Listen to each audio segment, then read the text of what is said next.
Feliz sábado. 12:11.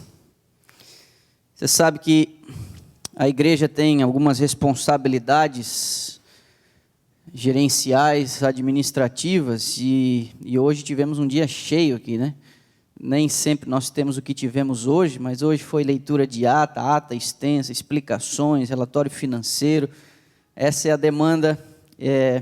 Eu vou tentar aqui ser o mais direto possível naquilo que pretendo fazer, mas eu acho que o William estava tão emocionado aqui que foi pedido a ele fazer um negócio, e aí eu queria ter deixado a ele a oportunidade de apresentar o convidado para o seminário de hoje à tarde. Ele foi mencionado aqui, e aí o pessoal que é mais novo, que nem eu aqui, que acaba não sabendo direito do que o William estava falando, mas aqui está o Weber Lacerda, provavelmente aí com parte de sua família.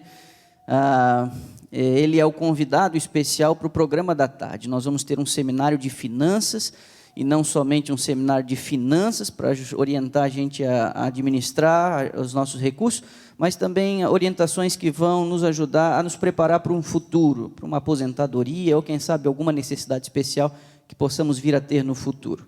O programa vai ser às 3:30, então vai dar suficiente para você digerir o sermão, digerir a comida, digerir a sobremesa e vir aqui para que a gente tenha esse momento especial. Se você também quiser fazer perguntas, nós vamos ter a chance aqui de interagir numa parte do programa, então seria importante você vir preparado para isso. Eu tenho dois colegas aqui. Tudo bom, pastor? Tranquilo? Que bom que você está aqui com a gente. E também, depois de um longo e tenebroso inverno, está aqui o pastor Ronaldo, está com Samanta, com seus amigos vindo do Brasil. Que bom tê-los conosco, uma alegria revê-los. Eu espero que realmente a palavra de Deus possa falar ao nosso coração no dia de hoje. Quantos de vocês estão fazendo algum plano especial para o feriado da segunda-feira, além de trabalhar? Para alguns, esse tipo de feriado aí, ele nem faz cócegas, né? Como se nem tivesse. Vai continuar a vida e vai fazer o que tem para fazer, independente de qualquer coisa. Mas você sabe que desde 1986 foi estabelecido um feriado nacional aqui nos Estados Unidos para homenagear Martin Luther King Jr., sempre na terceira segunda-feira de janeiro, próximo ao aniversário dele. Os que me conhecem um pouco mais de perto sabem que eu adoro viajar de carro. Pegar a estrada é uma terapia para mim. Até mesmo antes de eu vir para cá, morar aqui nos Estados Unidos, ainda como pastor no Brasil, por 2 vezes eu fiz uma viagem de costa a costa, dirigindo, né? Meu sonho de criança, inclusive, era ser motorista de caminhão. Já falei para alguns aqui, mas essa é a história que eu vou contar um outro dia. Especificamente de retroescavadeira, era o que eu projetava para a minha vida, para o meu futuro, né? No ano passado, fiz 2 viagens, curtas em termos de tempo, mais longa em termos de distância. Eu, Giane e Noah, no mês de julho, saímos de casa e ela me perguntou para onde a gente está indo. Eu falei, para o norte, sem destino final. A gente saiu do Texas, e o Texas é que nem a Bahia, você leva uns 72 dias para sair dele. Depois que saiu do Texas, a gente cruzou os estados de Oklahoma, Colorado, Wyoming, chegamos a Montana até a fronteira com o Canadá. Depois voltamos por South Dakota, Nebraska e Kansas. Mas foi agora no Thanksgiving que a gente teve a chance de conhecer 2 lugares muito significativos. O primeiro deles em Memphis, aqui bem próximo de nós, no Tennessee. E eu tirei essa foto, para alguns ela já imediatamente vão reconhecer, mas essa é a foto do Lorraine Motel. Nesse lugar foi assassinado Martin Luther King. Ele estava hospedado aí.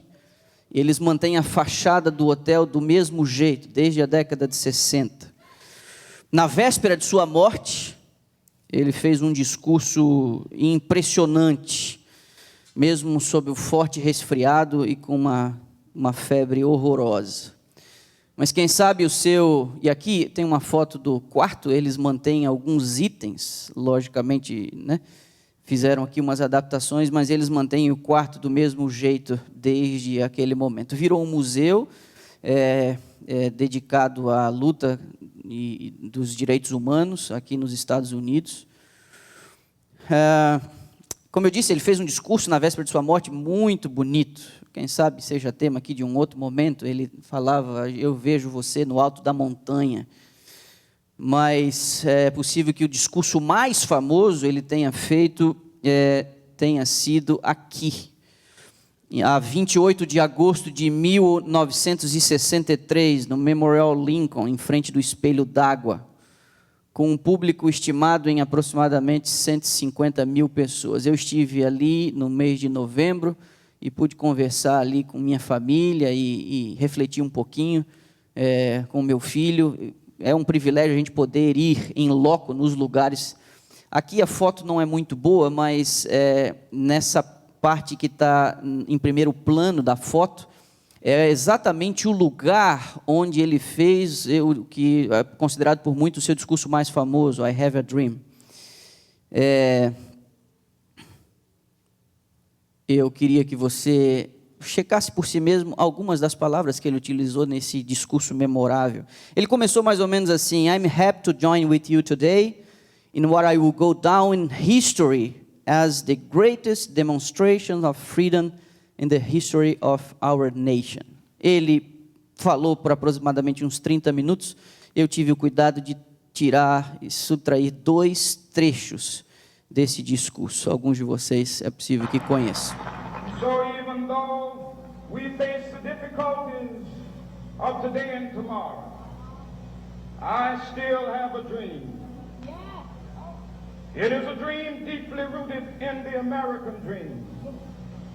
I have a dream that one day this nation will rise up and live out the true meaning of its creed.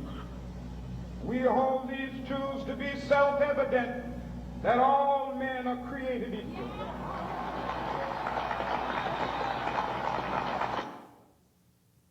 O outro trecho.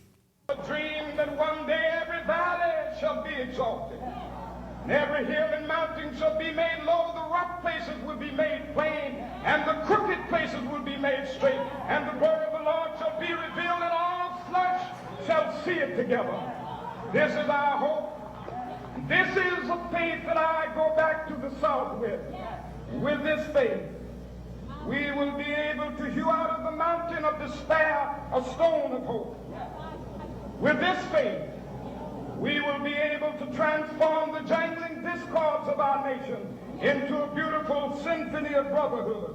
With this faith, we will be able to work together, to pray together, to struggle together, to go to jail together, to stand up for freedom together, knowing that we will be free one day. This will be the day.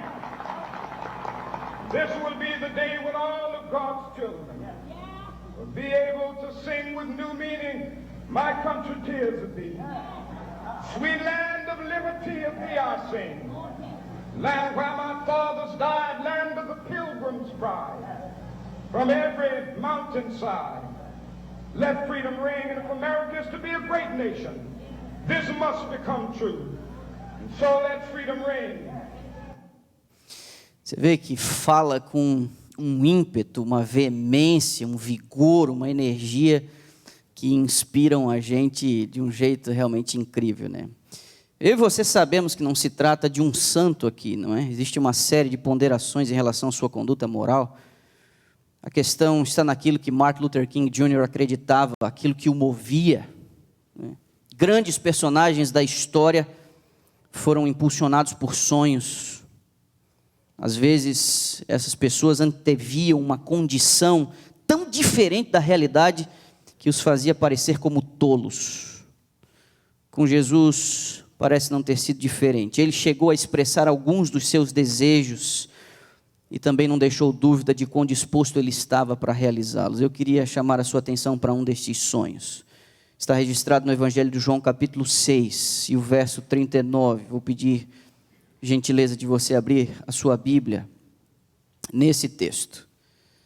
Foi pronunciado num dia extremamente sensível de seu ministério.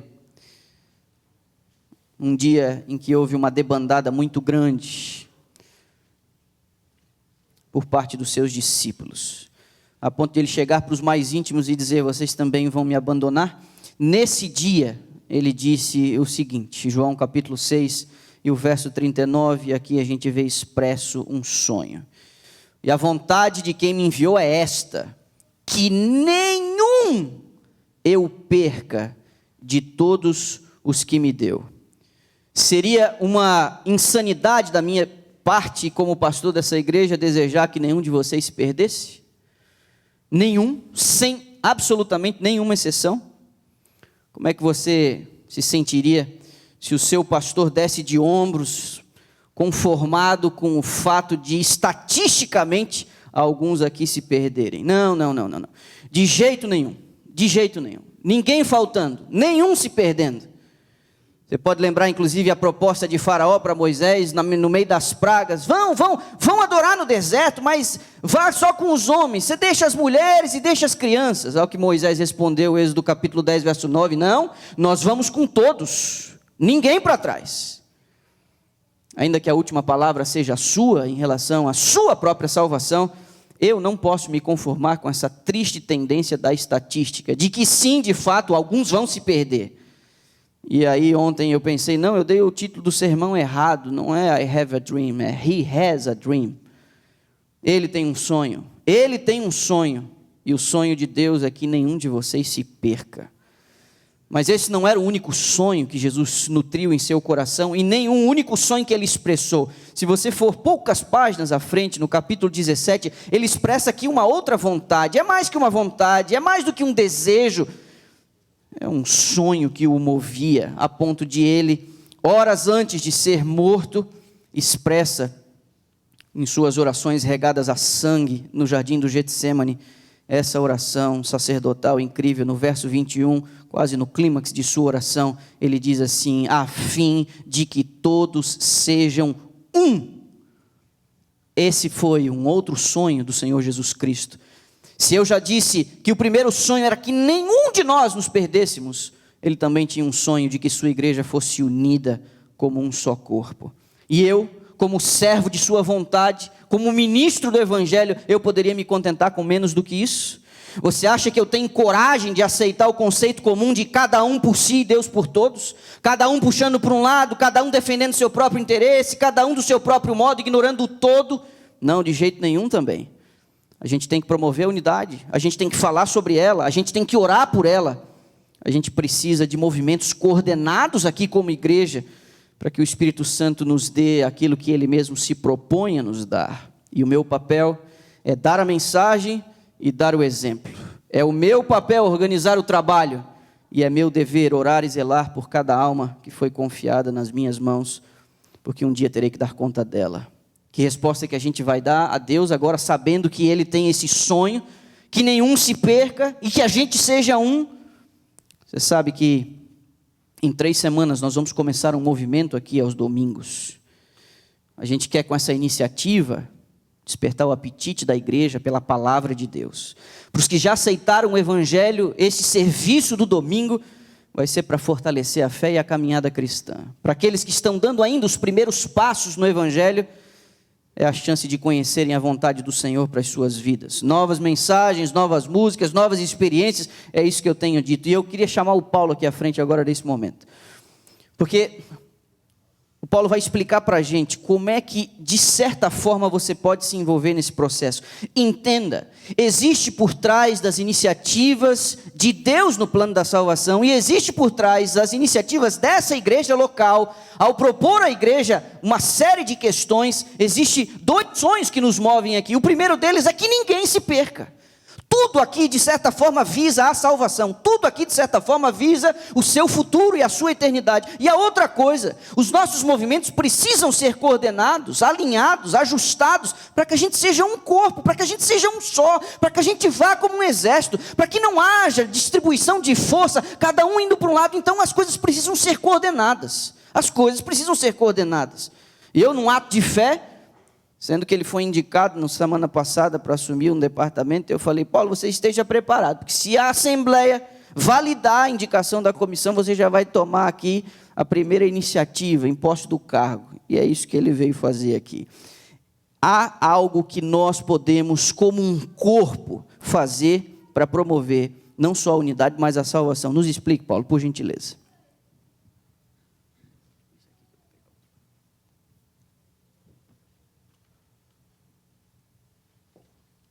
Pastor, se o senhor me permitir, eu gostaria antes de ler um verso da Bíblia, aqui com a congregação, porque é uma coisa que sempre me impacta, porque é uma pergunta que diz assim: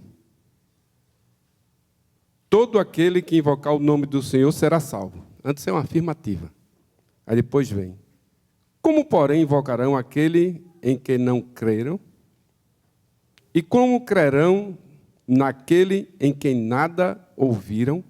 E como ouvirão, se não há quem pregue? E como pregarão, se não forem enviados? Como está escrito: quão formosos são os pés dos que anunciam coisas boas. Toda vez que eu leio isso aqui, eu fico impressionado. Porque essa atribuição deve ser para alguém, para alguma pessoa. E às vezes eu fico imaginando, será que isso é para mim? Eu gostaria de perguntar à igreja. E quando eu falo igreja, eu acho que a gente já está mais ou menos acostumado. Quando eu falo igreja, eu estou me referindo a todos nós? Eu estou me referindo a quem? Hã? Fala, Natanel. A mim. Quando eu falo igreja, eu estou referindo a mim. E quando eu vejo uma demonstração como essa, eu fico impressionado, assim, quem que vai fazer esse trabalho? Quem vai fazer esse trabalho? E hoje, na lição dessa semana, a gente viu uma coisa muito interessante, que foi na igreja de Sardes, em que o comentário da lição disse assim, que ela não era acusada de muita coisa grave, mas de uma coisa que ele, apesar de não chamar de grave, eu acho que é grave, que foi de letargia espiritual. Isso é uma doença que às vezes nos afeta e que a gente não percebe, vai corroendo por dentro e a gente vai nessa letargia. Eu citei um exemplo na classe ali, mas eu não gostaria de repetir aqui, porque o baiano ali ficou com raiva de mim. Mas a letargia é uma coisa que o perigo vai se aproximando e a gente vai aceitando, sem nenhuma reação. E eu gostaria de dizer também outra coisa. Como o título do seu sermão é He Has a Dream, eu não vou tentar falar inglês, que eu vou errar muito aqui, mas eu também tenho o meu sonho. E o meu sonho é aquele sonho em que cada um aqui, quando eu falo igreja, cada um como igreja, que aquela pessoa pare de tomar conta de coisinhas pequenas, de picuinhas, de coisas que só fazem mal um para o outro. E como o senhor já citou logo no início, no verso que nós lemos, que nós tenhamos unidade. Mas que essa unidade seja uma unidade de trabalho, não unidade de a gente ficar aí sentado só olhando. Eu gostaria de ver a todos nós envolvidos, esse é o meu sonho, de ver a igreja se movimentando, porque a gente costuma pedir o Espírito e dizer que o Espírito se move no meio de nós, mas quando os discípulos eles pediram o Espírito, e no grande Pentecostes, foi para quê? Para que eles queriam aquilo? Porque eles tinham uma utilidade prática. Eles precisavam falar em línguas para que todos entendessem a mensagem que estava sendo pregada. E nós aqui já temos, quem sabe até o dom de língua, porque a gente fala, no mínimo, em português e, às vezes, a gente ainda balbucia o inglês e o espanhol, né? Então, esse é um dom que a gente tem também. E esse é o meu sonho, é que a gente se movimente como igreja, que o Espírito se mova aqui dentro, mas é para fazer a gente se mover. E a gente, como igreja, a gente consiga se movimentar e aderir a esse projeto, que é um projeto maravilhoso. Eu gostaria de entrar no que o senhor me chamou aqui, que não era essa conversa toda, não. Mas é o seguinte, a gente tem no período de 19 a 2 de fevereiro, como sugestão, porque eu sei que é o seguinte, que a gente tem um privilégio aqui, viu, pastor, que eu já tive a oportunidade aqui, de estar aqui na frente, que é Quando a gente chama, o povo participa. É ou não é? É ou não é, gente? Levanta a mão aí, quem gostaria de participar desse trabalho. Levanta a mão, que eu gostaria de ver. Calma, calma. Um de cada vez. Está vendo como eles entram? No dia 19 de janeiro ao dia 2 de fevereiro, a gente sugere aqui que cada um procure uma pessoa para orar. Quem tem um brasileiro em mente, alguém que você gostaria de orar por ela? Levante a mão, por favor. Eu gosto de ver o resultado. Você tem uma pessoa? Tem uma pessoa? É fácil, não é não? Você pode orar por ela, começar a orar por ela daqui, do dia 19 até o dia 2 de fevereiro, orar por essa pessoa. 2 semanas orando por você consegue fazer isso? Diga aí para mim, por favor. Você consegue? Você tem uma pessoa, a gente não vai pedir o nome de ninguém, não. Você tem essa pessoa, você pega essa pessoa, começa a orar por ela. Aí a gente tem agora uma semana, de 2 a 9 de fevereiro, para fazer o quê? Hã? Eu não vi, não. Eu acho que eu estou ficando velho. Para fazer o quê mesmo? Visita. A gente visita essa pessoa e faz um convite para ela. É difícil fazer isso, não? Hã? Você pensou uma pessoa aqui ou uma pessoa no Brasil? Quem pensou uma pessoa aqui, levante a mão. Isso. Porque eu gostaria de... Posso dizer mais alguma coisa? Não.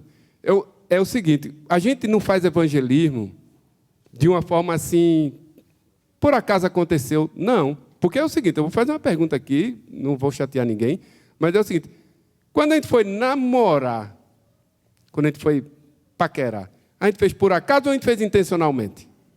Hã? Ou a gente passou e a pessoa caiu em cima, bum, é essa aí que você vai casar. Foi assim? Foi assim ou não? Ou você olhou intencionalmente? Hã? Bem intencionadamente. Quem foi que olhou assim? Quando você arrumou o trabalho dos seus sonhos, o trabalho caiu para você ou você procurou intencionalmente por esse trabalho? Aquele trabalho dos sonhos, aquele que, às vezes não é nem dos sonhos, mas é o trabalho que dá o seu alimento. Você procurou... Você procurou ou ele caiu do céu no seu colo? Hã? Caiu? Eu ouvi alguém dizendo caiu. Alguém disse caiu? Levanta a mão aí. Hã? Porque o meu não, eu tive que procurar, mesmo sem gostar. Oh, desculpa, não podia dizer isso não. Gostando, eu procurei. Da mesma forma, se eu quero fazer esse trabalho de conseguir uma alma para Cristo, eu não posso fazer sem intenção, não.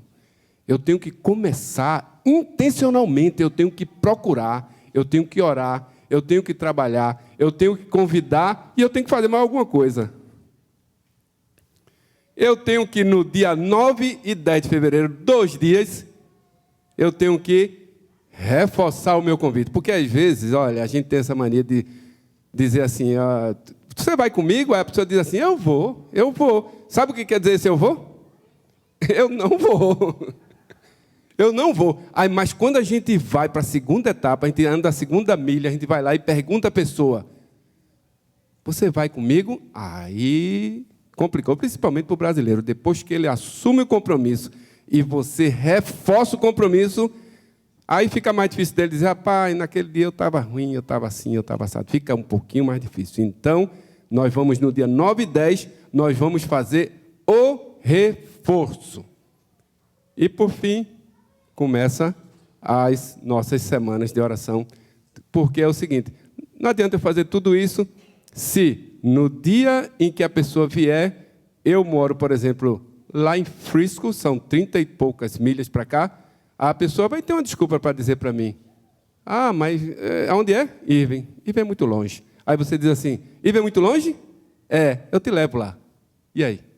Como é que fica? Além de você oferecer o convite, além de você fazer o reforço, você se oferece a trazer a pessoa aqui. E a gente vai, dessa forma, abraçando o nosso querido, o nosso convidado, o nosso amigo. E a gente consegue trazer eles para cá.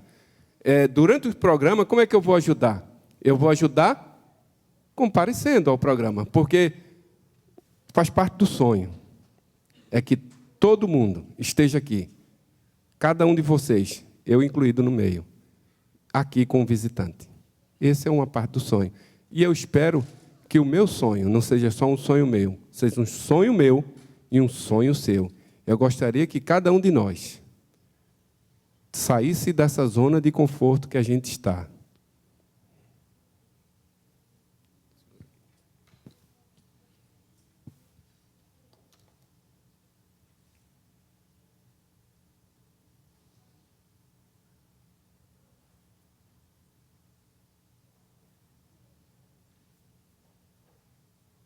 Saísse dessa zona de conforto que a gente está, dobrasse as suas mangas e partisse para o trabalho.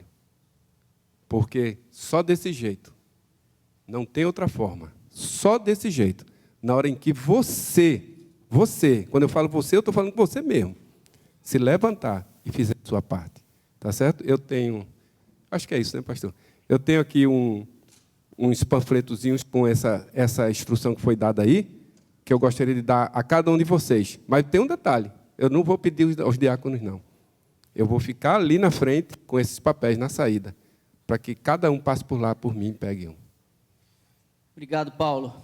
Ele se refere a um resumo do que ele disse, para que a gente não esqueça o que vem na sequência de hoje até o dia 2. É simples, é apenas a oração. A oração por alguém brasileiro ou de língua portuguesa que mora aqui, que esteja ao nosso alcance, que a gente consiga visitar, certo? Esse é o primeiro passo. Os demais, você vai ter a chance de ter um pouco mais detalhado. Obrigado, Paulo, obrigado. Você começou muito bem, viu, Paulo? Você começou muito bem. Gente, é um papel fundamental da igreja atrair e conquistar pessoas para o reino de Deus. É um papel fundamental. Eu não sei, mas toda a amplitude dos motivos por que Deus fez assim, mas Ele achou por bem confiar essa tarefa à igreja.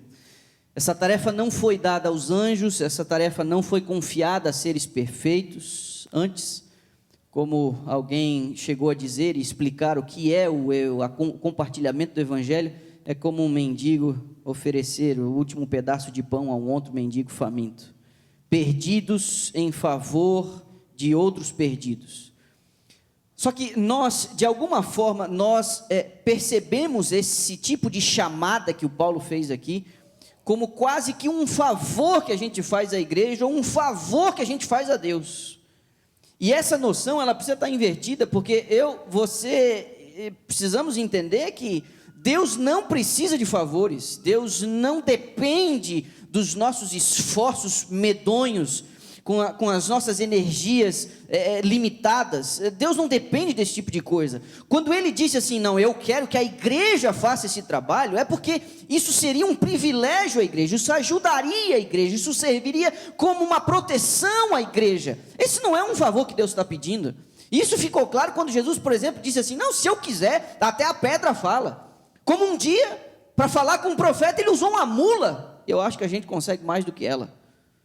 Um corvo uma vez levou pão para um profeta faminto, escondido numa caverna. Deus tem as suas maneiras de poder resolver as coisas, mas ele disse, não, eu quero que a igreja desempenhe essa tarefa. Deixa eu mostrar uma outra foto aqui para você. Essa é uma foto da igreja central, igreja adventista central de Florianópolis.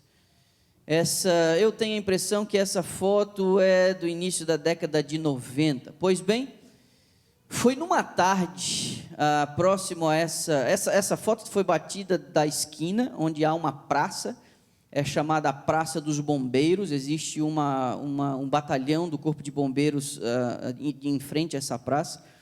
E o meu pai passou por ela no início do ano de 1985, ou meados de 1985. Havia uma faixa na frente dessa igreja, quando meu pai passou por lá, recém-aposentado. Meu pai viu assim, como deixar de fumar em 5 dias. Alguém da igreja tomou uma iniciativa, há 30 e poucos anos atrás. Essa era uma ferramenta muito utilizada no processo de disseminação da mensagem de saúde, como um atrativo para também pregar o evangelho. E o meu pai, que fumava 2 carteiras de cigarro por dia, passou na frente dessa igreja e falou, eu vou vir nesse curso aí. E ele veio.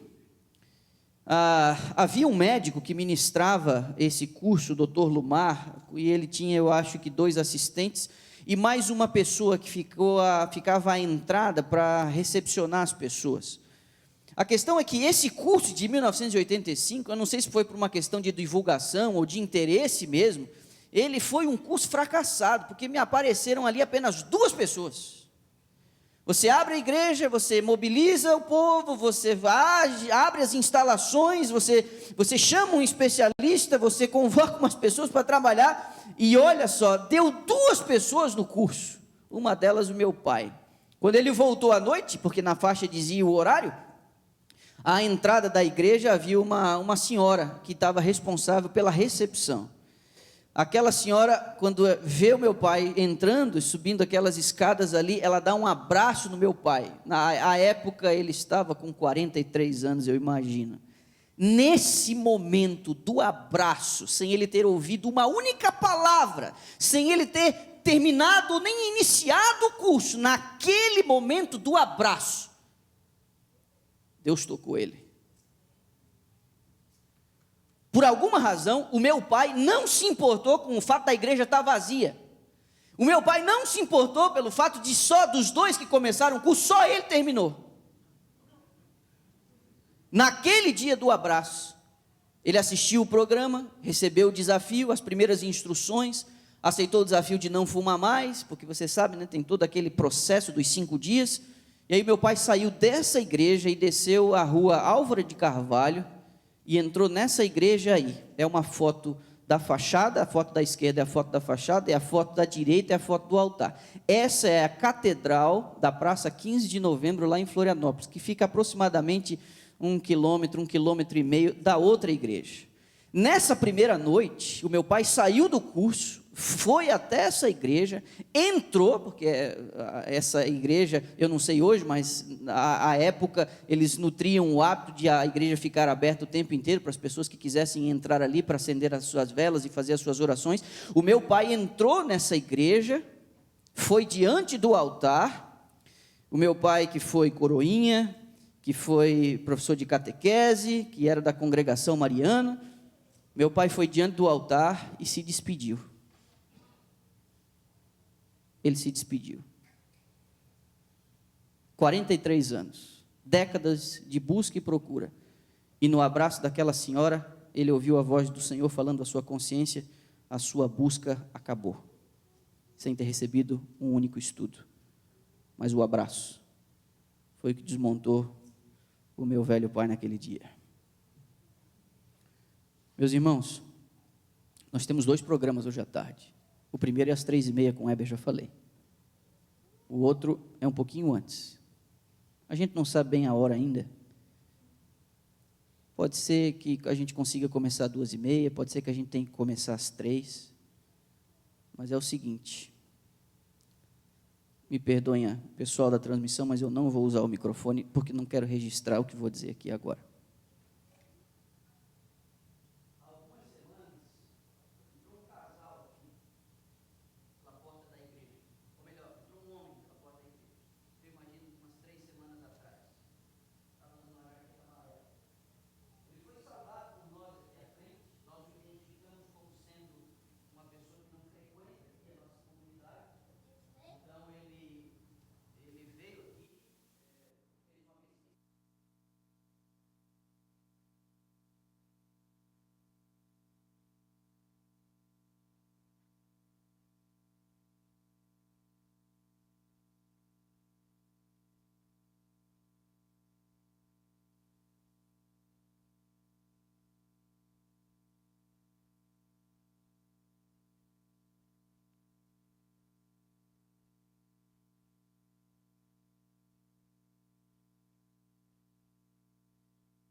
esforços serão revelados.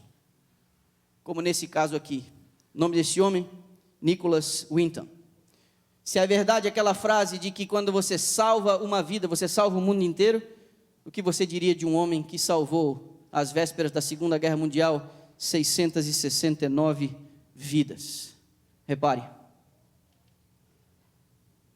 A história de Nicholas Winton é feita de lances incríveis.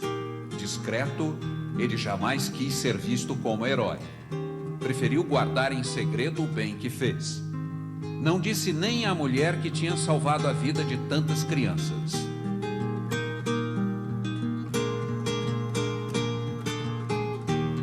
Ao arrumar o sótão de casa, ela descobriu por acaso um velho álbum coberto de poeira.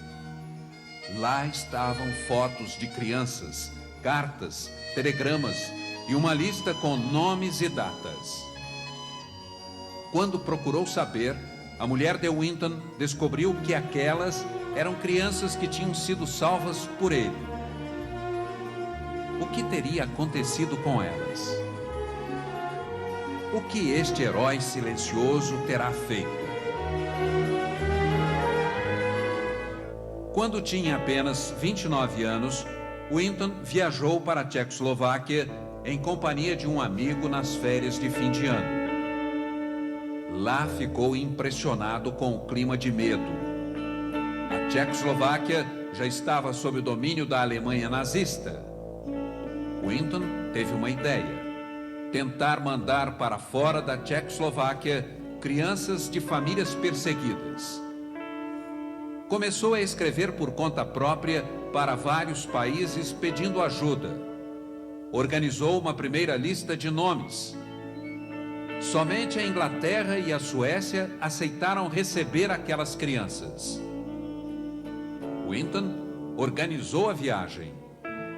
Era uma decisão difícil. Para escapar do horror nazista, as crianças teriam de ser mandadas para longe dos pais. I'll never forget. Nunca me esqueci da angústia que pude ver no rosto dos meus pais, diz esta mulher. As crianças que partiram para um lugar seguro, a Inglaterra, não sabiam, mas jamais veriam os pais de novo. Os pais, a maioria judeus, morreriam nos campos de concentração nazistas. Eu entendi que não veria os meus pais de novo. It's very difficult for me. É difícil falar. Excuse me. Desculpe. I've always believed that the family is the most important thing. Sempre acreditei que a família é o que existe de mais importante. Confessa este homem, que um dia foi uma das crianças salvas por Winton. I'm sorry.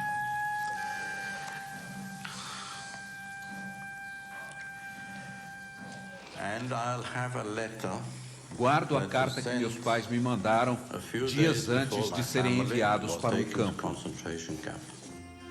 Se é verdade que quem salva uma vida salva a humanidade, o que dizer de quem salva 669 vidas? Quando as crianças desembarcaram na Inglaterra, lá estava Nicholas Winton esperando por elas. Uma imagem rara registra Winton na plataforma de desembarque com uma das crianças. Winton só lamenta que o último trem, que traria 250 crianças, não tenha conseguido sair da Tchecoslováquia. O início da guerra, no dia 1º de setembro de 1939, tornou a viagem impossível. Nenhuma das crianças que não conseguiram embarcar sobreviveu. Também foram mandadas para os campos de extermínio.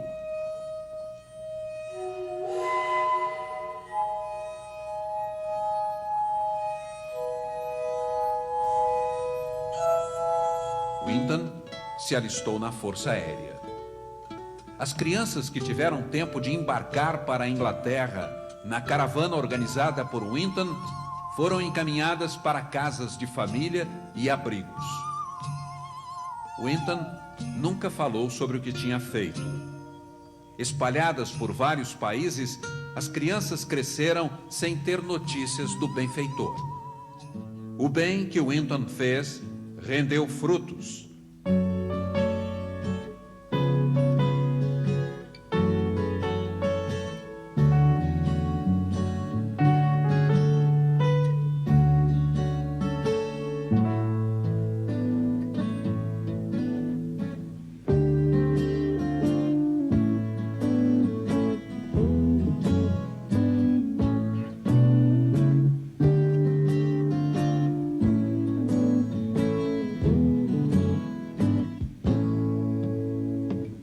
As crianças salvas por Winton se tornaram adultos generosos.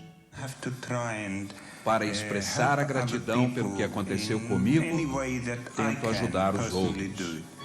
Adotei 3 crianças. Hoje, trabalho 2 dias por semana como voluntário num hospital infantil. Uma das melhores características do ser humano é a decência. Nicholas é um dos seres humanos mais decentes que conheci. Desde que a história de Winton se tornou pública, ele começou a receber todo tipo de homenagens. A rainha da Inglaterra chamou-o ao palácio para entregar uma condecoração. O governo da República Tcheca fez uma grande homenagem. O presidente dos Estados Unidos mandou uma carta de elogios e agradecimentos. Mas o agradecimento mais comovente veio daqueles que Winton um dia salvou da morte certa. Um programa de TV em inglês encheu o auditório de sobreviventes que foram salvos por ele quando eram crianças, mas nunca o tinham encontrado. Primeiro, a apresentadora avisa a Winton que a mulher sentada ao lado tinha sido uma das crianças que ele salvou.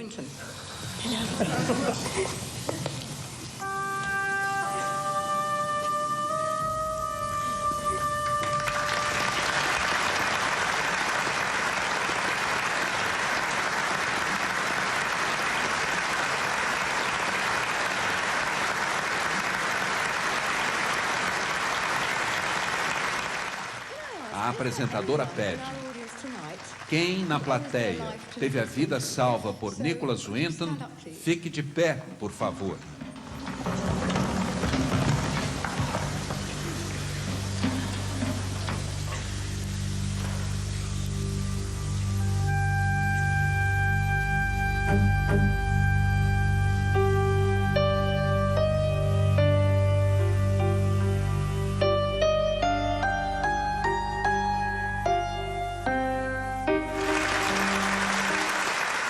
O agradecimento vem em forma de aplausos demorados e lágrimas.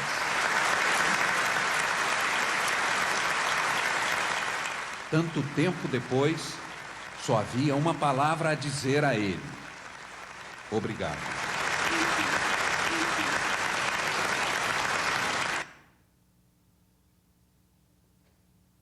Eu não sei você, mas isso me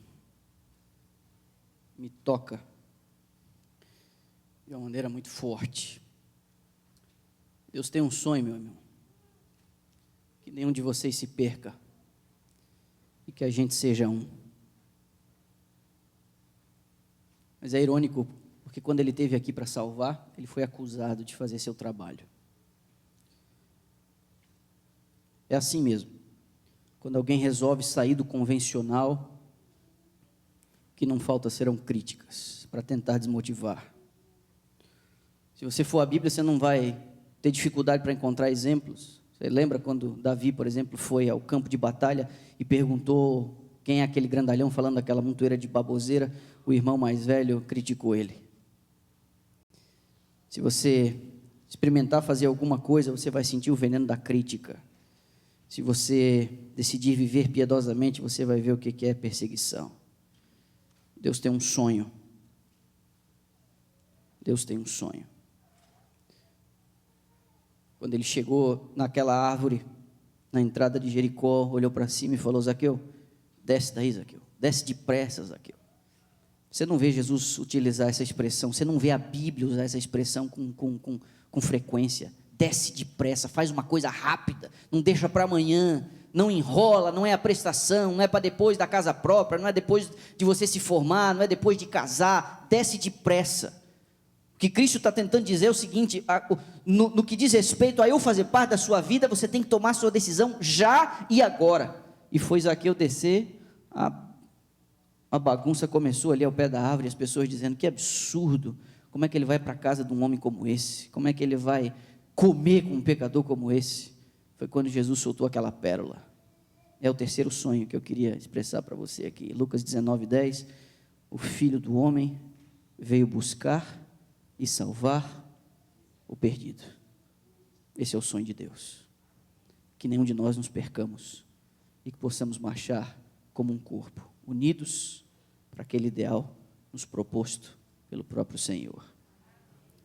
Se você não veio preparado para o shower de hoje à tarde, se você não recebeu o bilhetim que as Sandras distribuíram, ou se você até recebeu, mas por falta de tempo, ou você não conseguiu, deixa eu dizer uma coisa a você, ainda assim, suba lá naquela sala.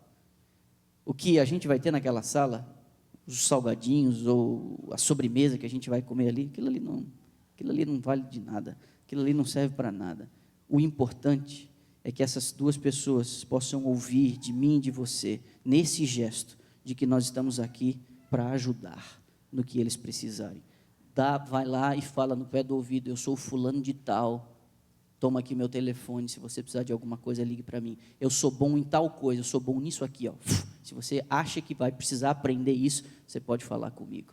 É isso realmente que eu espero que a gente faça hoje à tarde. Antes do seminário das 3:30, a gente precisa tomar essa atitude. Todos nós aqui, todos nós.